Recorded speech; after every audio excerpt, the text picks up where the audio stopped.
तो जैसे ही नया साल शुरू हुआ, चेयरमैन साहब ने बोला कि भैया आप परेशान मत हो, मैं सभी को नोटिफिकेशन जारी कर पढ़ाई में लगा देता हूँ। तो मेरे भाई, जैसा कि आप लोगों को पता ही है कि एसएससी ने अपना नोटिफिकेशन जारी कर दिया है, और नोटिफिकेशन में जितने भी 2026 के एग्जाम्स होने वाले हैं उन सभी एग्जाम्स की लगभग टेंटेटिव डेट दे दी है। टेंटेटिव से यहाँ पर सीधा सा यही मतलब है कि उसके आसपास ही होगा। और मैंने एक चीज नोटिस करी है इस बार नोटिफिकेशन में कि उन्होंने 1 महीने का गैप दिया हुआ है। जैसे पहले क्या होता था कि मान लो उन्होंने बोला मई में, तब उन्होंने मई जून कर दिया, कुछ में तो मई जुलाई कर दिया, इस तरीके से किया हुआ है। तो मतलब वो सेफ साइड लेके चल रहे हैं, बट ये क्लियर कर दिया कि यार एग्जाम्स कब होंगे और कौन सा पहले होगा। जैसे पिछली बार लगभग आप देखो तो स्टेनो वालों को सबसे पहले पकड़ा था इन्होंने, है ना, फेज 13 को पकड़ लिया और खींचते खींचते बाकी एग्जाम को पीछे ले गए। इस बार ऐसा नहीं है, इस बार थोड़ा सा बदलाव है। तो करते हैं शुरुआत, भाई क्या क्या दिया है इन लोगों ने, एक बार फटाफट जान लेते हैं कि कब कब आप लोगों का एग्जाम है। सबसे पहले हम लोग देखेंगे इसमें एलडीसी, ये डिपार्टमेंटल एग्जाम है।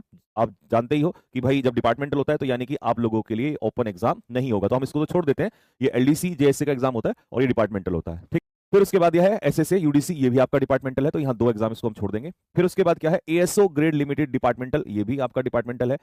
तो यहां तक तो आपके 3 एग्जाम डिपार्टमेंटल है, लेकिन इसके बाद यहां से कहानी शुरू होती है, और जिस एग्जाम की सबसे ज्यादा इस समय पर बहुत सारे बच्चे वेट कर रहे हैं, एसएससी सीजीएल 2026। पहले क्या होता था बच्चा ना, अगर कोई दिक्कत होती थी, किसी वजह से कोई प्रॉब्लम हो जाए, तो कहीं ना कहीं उसको ऐसा रहता था यार अब कब करें नहीं करें नोटिफिकेशन, यार चेयरमैन साहब ने बोला इस बार बैठने नहीं दूंगा, इस बार किसी को भी बैठने नहीं दूंगा, सबको पढ़ा के रखूंगा, चाहे न्यू ईयर हो कुछ भी हो, ठीक है, सबको पढ़ा के रखूंगा, ठीक है। तो चलिए मेरे भाई, एसएससी सीजीएल टीयर 1 का जो इन्होंने एडवर्टीजमेंट का डेट दिया है वो आप लोगों का मार्च 2026 में, मतलब ये मान लीजिए कि आपके जो फॉर्म्स आएंगे वो मार्च 2026 के अंदर आएंगे, ठीक है।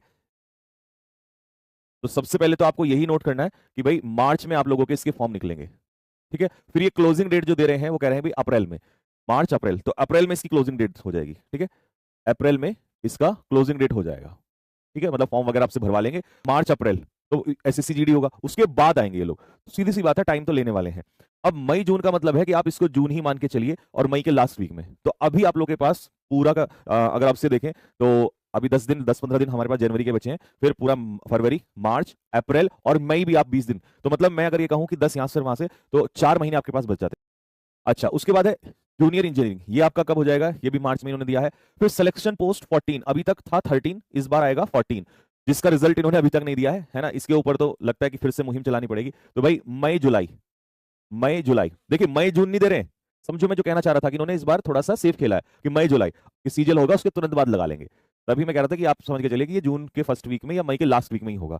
नेक्स्ट सीएचएसएल, हाँ, तो सिलेक्शन पोस्ट के बाद इस बार सीएचएसएल दिया है, और सीएचएसएल का इन्होंने अप्रैल में आपका फॉर्म आएगा, मई में इसको क्लोज कर देंगे, और जुलाई टू सितंबर, जुलाई के बाद अगस्त आता है ना, लेकिन उन्होंने क्या कहा, जुलाई टू सितंबर। अच्छा जी, फिर आता है स्टेनो। अब इस बार जो सबसे ज्यादा राहत है वो स्टेनो वालों को है, क्योंकि सबसे बड़ी प्रॉब्लम जो पिछली बार आई थी वो स्टेनो वालों को, सबसे पहले उन्हीं को पकड़ लिया था। इस बार समस्या नहीं होगी, इस बार आपको टाइम मिलने वाला है अच्छे से, ठीक है। तो बाद में दिया है सीएचएसएल के भी बाद में, और ये पेपर कब होगा, स्टेनो का इन्होंने दिया है आपका अगस्त सितंबर। फिर आता है एमटीएस, जी, एमटीएस का एग्जाम ये सबसे बाद में रखते ही हैं, उसका कारण है कि सबसे ज्यादा स्टूडेंट्स होते हैं, बाकी सारे एक्सपेरिमेंट सब पे करके बोला भाई अब आ जाओ, ये स्पेशल ट्रीटमेंट एमटीएस वालों को देते ही देते हैं, ठीक है। तो एमटीएस वालों का एग्जाम है सितंबर टू नवंबर, लेकिन इस बार एक नई और चीज देखने को मिली कि एमटीएस के बाद लेके जा रहे हैं सीपीओ वालों को, ठीक है जी, सीपीओ वालों को इसके भी बाद, ठीक, और इसमें दे दिया है अक्टूबर टू नवंबर, एमटीएस के बाद ही कराएंगे, तो मतलब पूरा साल सीपीओ वालों के लिए पड़ा हुआ है।